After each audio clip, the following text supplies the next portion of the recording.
Pour cette deuxième partie, nous allons passer au travers la page d'énergie. Il est accessible via l'icône où il y a la petite feuille verte. Pour commencer, qu'est-ce qui nous apparaît toujours? C'est le débit. Donc ici, on voit la batterie de la voiture. Si on roule, on va avoir des flèches bleues qui nous montrent que l'électricité s'en va aux roues. Et lorsque nous sommes en freinage ou en régénération, c'est des flèches vertes qui indiquent que le courant revient dans la batterie. Maintenant, sur le deuxième icône ici, les détails. Ici, on a les détails depuis la dernière recharge complète. Par exemple, aujourd'hui, j'ai fait une sortie de 34,3 km avec une consommation de 16,1 kW au 100 km. Ce qui a pris environ 5,5 kW de la batterie. Plus à droite, on a 97% de cette énergie a été pour la conduite et les accessoires, 3% pour la température et le conditionnement de la batterie dû au fait que la température extérieure était clémente. Il n'y a eu aucun conditionnement de batterie. Ici, dans le haut, on voit depuis le tout début, si on pourrait dire, de la naissance du véhicule, sa consommation moyenne au 100 km. Disons que c'est normal qu'elle soit un peu plus haute après l'hiver, mais elle va se replacer à la fin de l'été. Le chiffre ici, la moyenne de 19,6 kW, va baisser. On va maintenant passer à l'icône suivante, qui est la page de l'impact. Ici, on a des graphiques. C'est une estimation des facteurs qui ont une incidence sur la consommation d'énergie, depuis la dernière charge complète seulement. L'incidence, le positif ou le négatif, ici, on voit qu'il y a des positifs, il y a des négatifs. Ce sont des gains ou des pertes énergétiques. Les chiffres sont les distances. Comme ici, la technique qui comprend la vitesse, l'accélération, le freinage. Ils m'ont donné 1,9 km de plus. On voit que c'est dans le vert, donc c'est pour ça qu'il y a un plus. Le terrain, lui, la deuxième ligne ici, ça comprend les conditions routières. Les routes vallonnées, la pluie, la neige, tous les facteurs externes avec le vent. Donc, on est encore dans le vert. J'ai encore gagné un 0,8 km. Pour ce qui est des paramètres, ce sont des paramètres de température qu'on a ici. Donc, on voit qu'on a un petit moins. On a perdu un 0,9 km. Ça comprend la façon dont le chauffage et la climatisation sont utilisés. Si on met juste la ventilation, ça va créer aussi des pertes. Donc, ce n'est pas nécessairement le chauffage ou la climatisation. Donc, ici, on a une petite perte parce que j'ai fait marcher la climatisation pendant un bout. Pour ce qui est de la température extérieure, ça comprend l'incidence de la température ambiante. Chaude, froide. C'est comme c'est pas encore extrêmement chaud, puis probablement quand j'ai fait mon petit périple, là, c'était plus froid que ça. Je me rappelle, la température était aux alentours de 8 degrés Celsius. Maintenant, ici on a, sur l'onglet suivant, l'historique de l'efficacité pour les derniers 50 km.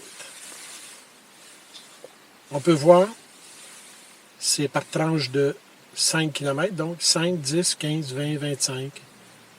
Ça affiche, c'est un graphique qui indique le rendement énergétique au cours des derniers 50 km. Le point actuel, celui qui est ici, indique la valeur moyenne du rendement énergétique lors des 5 derniers kilomètres. Donc, je me tenais entre 9 et 12 kW au 100 km pour les derniers 5 km de ma petite promenade. Ici, on voit que ça a été plus haut, plus bas. C'était sûrement à cause de l'autoroute et ensuite de ça, des chemins dans une ville. Ici, on peut, si on veut réinitialiser, mettons qu'on veut partir en voyage, on peut réinitialiser et tout va tomber à zéro. On va repartir à neuf. On va passer sur l'onglet Recharge. Si on regarde les options de recharge, en ce moment, je suis non branché, donc c'est normal. Et si je brancherais mon véhicule sur un niveau 2, en ce moment, la recharge se terminerait à 1h15 ou 13h15. Ici, on a le niveau de recharge de la batterie. En ce moment, je suis environ à, je dirais, 10, 20, 30, 40, 50, 60, environ 80, un petit peu plus que 80%. La ligne blanche, c'est le maximum que j'ai programmé pour la recharge de la batterie. Si j'ai affaire à aller faire un voyage, je vais monter mon niveau à 100. Ou on peut le mettre ailleurs. Si on regarde, là, ici, on a les options de recharge qu'on va aller voir, puis ici, c'est la limite sur le niveau 1. Donc, les options de recharge. C'est ici là, qu'on parle. Là. Niveau 1 à 120 volts. Moi, je l'ai mis à 12 ampères. Mais on pourrait le mettre en charge réduite à 8 ampères. Moi, je le mets à 12 parce que j'ai un disjoncteur de 20 ampères. Si on revient, niveau de charge cible, c'est ça. C'est ici qu'on ajuste le niveau de charge cible. À la maison, je l'ai mis à 90%. Ça me donne une autonomie actuelle de 306 km avec ce qui reste. Et avec si à 90%, ça me donnerait une autonomie estimée, parce que ça dépend d'un paquet de facteurs, la vitesse, la façon de conduire et tout, de 332 km. Disons qu'on sort de l'hiver, c'est normal, ça va monter. Si on va du côté de l'onglet à l'extérieur, là aussi, il est à 90. Moi, à l'extérieur, je vais monter mon niveau de recharge à 100. Ce qui veut dire que si je vais en voyage et je couche dans un hôtel, le lendemain matin, je veux que ma voiture soit chargée à 100%. Donc, à l'extérieur de chez moi, ça va être 100%. Si on voit que l'autonomie a augmenté. Si je reviens à la maison, je suis toujours à 90%. Donc, c'est la façon de gérer les niveaux de charge. Ici, c'est les mêmes icônes qu'on a vues tantôt. On peut retourner voir. Ça nous donne un niveau 2 à 240 volts à la maison. C'est mon branchement normal parce que j'ai une borne sur le 240. Mais j'ai aussi une prise sur le 120 que je pourrais sélectionner. Ou je pourrais mettre les deux niveaux.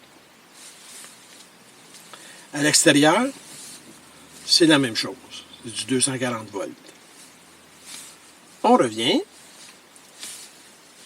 Ici, recharge selon l'emplacement. Ce qui décide qu'on est à domicile ou à l'extérieur, c'est l'emplacement de la maison. Donc, si on désactive ça, le véhicule ne saura pas que l'emplacement de la maison, c'est chez vous. Moi, je mets à jour l'emplacement maison. Il est activé. Donc, quand j'arrive chez moi, c'est certain que c'est les paramètres de recharge à domicile qui rentrent en ligne de compte. Si on continue, ici en premier, recharge retardée. Ça, c'est pour les gens qui désirent programmer les recharges de leur voiture à la maison. Donc, ici, il est désactivé. Si on l'active, on choisit les heures de départ de la recharge. On irait là. Et on choisirait les journées qu'on veut en changeant. Ici, on est samedi, c'est normal. C'est la journée de la semaine aujourd'hui, donc c'est normal qu'il soit là. Si on serait dimanche, ce serait celui-ci qui serait allumé. Mais on peut choisir n'importe quel et changer l'heure. On veut que la recharge commence à 11h PM. Donc, le lundi, à 11h PM, le soir, la recharge va partir. Ici, si on aurait des heures de programmer, on le mettrait, on l'activerait ici. Mais moi, je n'ai pas d'heure de programmer, donc je désactive cette fonction. Beaucoup de gens vont dire, j'arrive à la maison, je branche mon véhicule, la recharge ne se fait pas. Pourquoi? Allez voir cette page-là, les paramètres d'annulation de charge. Peut-être qu'elle est sur prochaine heure de départ ou il y a quelque chose ici. Il faut que ça soit vraiment désactivé si vous ne voulez pas de programmation. Sinon, si c'est là, ben, s'il y a une programmation de fait, la recharge va partir seulement qu'à ce moment-là. C'est pour ça que la recharge, si vous arrivez de travailler à 4 heures l'après-midi, puis c'est programmé pour 9 heures le soir, c'est sûr qu'elle ne partira pas avant 9 heures le soir. Donc, c'est cette page-là ici, moi, pour ma part, c'est toujours à désactiver parce que je n'ai pas de programmation de fait. Les recharges prioritaires. C'est une option de charge qui fait en sorte que 40% de la batterie soit disponible aussitôt que possible après le branchement de recharge. Une fois la charge prioritaire terminée, la charge différée reprend pour préparer la prochaine heure de départ. Ici, ceux qui ont des tarifs préférentiels, c'est ici que vous allez venir activer les fonctions. Préférence les pointes intermédiaires, les hors-pointes, fin de recharge le plus tôt possible, type de calendrier des tarifs. Ceux qui ont ça, ces programmes-là, c'est une page faite spécialement pour ces personnes-là. On vient là. Le signal de l'état de charge fournit une indication audible ou visuelle à l'extérieur du véhicule lors de la recharge. C'est la petite lumière qu'on a au centre du tableau de bord là, qui clignote. Et vous savez que le clignotement de cette petite lumière vous donne une indication du niveau de la batterie. Si la lumière clignote une fois, par séquence de une fois, c'est que vous êtes dans le premier quart de recharge, donc entre 0 et 25%. Quand vous allez passer au deuxième quart, de 26 à 50%, la petite lumière va clignoter 2 fois. C'est des cycles de deux clignotements de lumière. Ensuite, vous allez avoir des cycles de 3 clignotements de lumière, qui veut dire que c'est pour le troisième quart, de 51% à 75%. Puis, vous allez avoir des séquences de 4 clignotements pour vous dire qu'elle est en haut, est en train de recharger, mais dans le quatrième quart, c'est-à-dire 76 à 100%.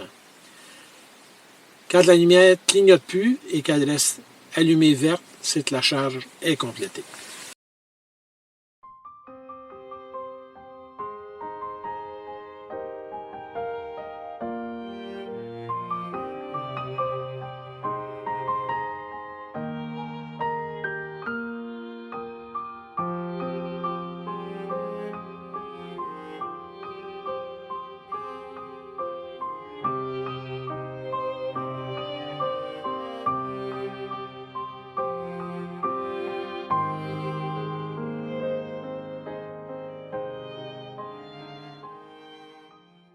On le laisse activer parce que si on le désactive, on ne verra pas ce petit signal de clignotement.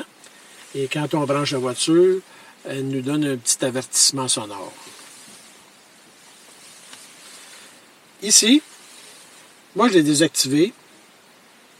C'est une fois que le câble de branchement est connecté, si quelqu'un enlève le pistolet de recharge,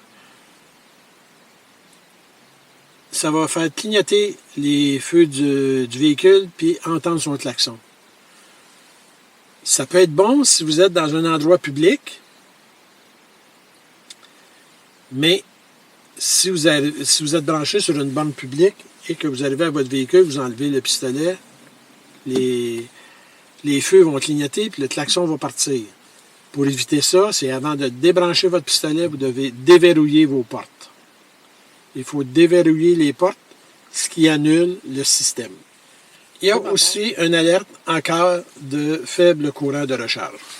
On va lire la petite note. C'est le paramètre alerte de perte de puissance de recharge vous avertit que votre véhicule ne se recharge plus en faisant clignoter ses feux et en faisant entendre son klaxon.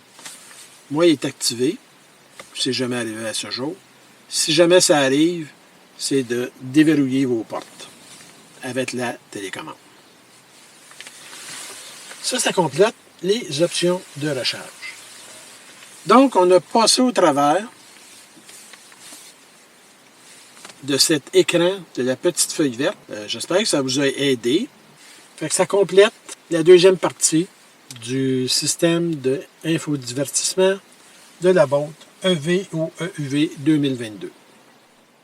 En espérant que vous avez apprécié cette vidéo portant sur une autre facette de rouler électrique, n'oubliez pas de vous abonner à ma chaîne et surtout de cliquer sur la petite cloche pour être averti des nouvelles parutions vidéo sur d'autres sujets intéressants. Sur ce, je vous salue et à bientôt.